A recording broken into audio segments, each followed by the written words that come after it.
네, 안녕하세요. 권수진 세무사입니다. 제가 오늘 준비한 내용은 사업을 하시는 분들이 가장 많이 궁금해 하시고 정말 중요한 증빙의 수치입니다. 잘 받는 것뿐만 아니라 우리가 사업자니까 발급도 중요하겠죠. 이를 겸해서 같이 알려드리겠습니다. 세무사님, 이러한 비용이 발생을 했는데 뭐를 받아야 할까요?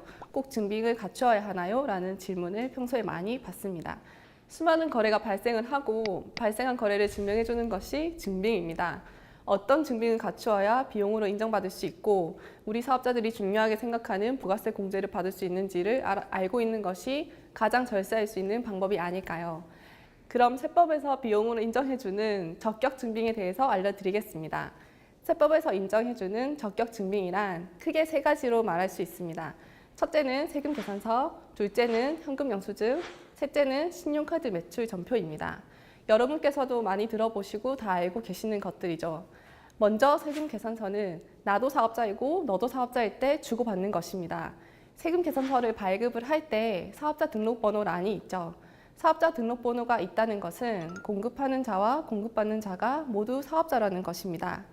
여기서 왼쪽에 공급하는 자는 매출자고 오른쪽에 공급받는 자는 매입자가 되겠죠. 그럼 여러분이 의문을 가질 수 있는 것 중 하나가 내가 사업을 시작하기 전에도, 그러니까 사업자 등록을 하여 등록번호가 나오기 전에도 사업을 준비하면서 인테리어나 직기 비품을 하는데 돈을 쓴단 말이죠.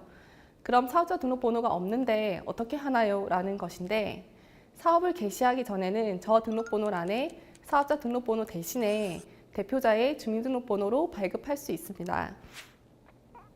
세금 계산서 발급을 할 때는 꼭 기재해야 할 필요적 기재사항 4가지가 있습니다.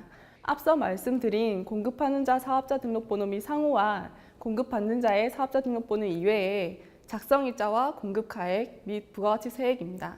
이 4가지 중에 하나라도 빠졌거나 잘못 기재했다면 사실과 다른 세금 계산서로 보고 가산세 부담 또는 부가세 매입세 공제를 받을 수도 있기 때문에 이 4가지는 꼭 알맞게 기재하여야 합니다. 작성일자는 세금 계산서를 내가 작성하는, 즉 발급하는 날짜와 꼭 일치하는 것은 아닙니다.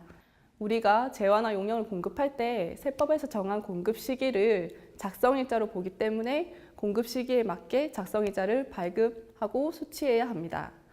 공급가액은 부가가치세가 포함되지 않은 금액으로 공급가액과 부가가치세 구분은 하셔야 합니다.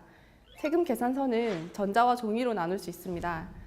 전자는 보시다시피 세금 계산서 앞에 전자라는 단어가 붙어 있으며 전자적인 방법, 즉 홈택스를 통해 발급하는 것입니다.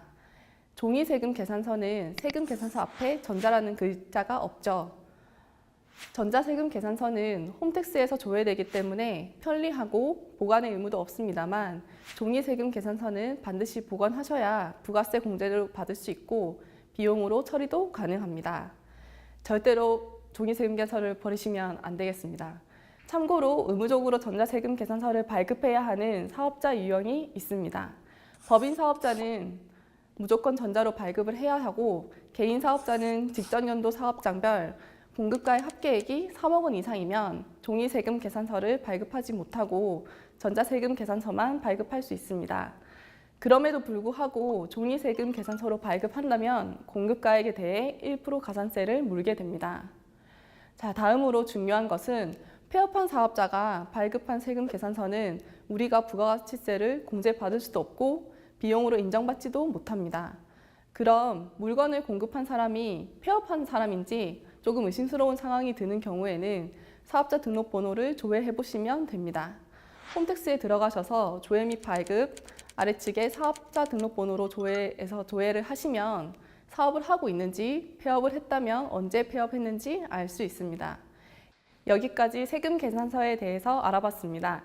도움이 되셨다면 다음에 적격 증빙 동영상도 들어주시기 바랍니다. 감사합니다.